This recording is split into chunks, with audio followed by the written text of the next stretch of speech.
السلام عليكم. لا تنسوا الاعجاب بالفيديو والاشتراك في القناة تشجيعا لنا لنستمر بنشر المزيد إن شاء الله. السلام عليكم ورحمة الله.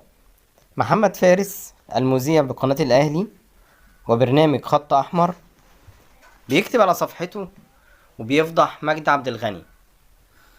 بيقول محمد فارس: مجدي عبد الغني طالع امبارح بيتكلم في أزمة الشحات والشيبي. بيقول إنه مش عارف لوائح الاتحاد ولا المادة 58 ولا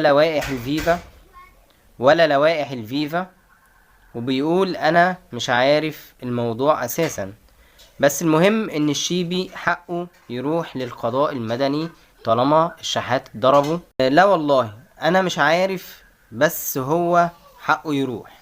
ده كلام طبعا اللي هو بيحاول يروج ليه مجدي عبد الغني. مجدي عبد الغني مثال لناس كتير لبست تيشيرت الاهلي ومع ذلك استغلوا شهرتهم وفضل الاهلي عليهم في الشهرة دي في انهم يقفوا ضد الاهلي في اي حاجة وكل حاجة. اللي هو حتى لو انا مش فاهم وما عنديش رد باللوائح، المهم لاعب الاهلي هو اللي غلط وهو اللي يتعاقب.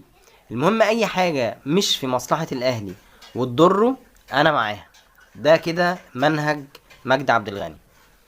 مفيش موقف لمجدي عبد الغني وهو جوه او بره الاتحاد المصري الا وكان فيه ضد الاهلي، وفتح الهوا بعد ما بقى مقدم.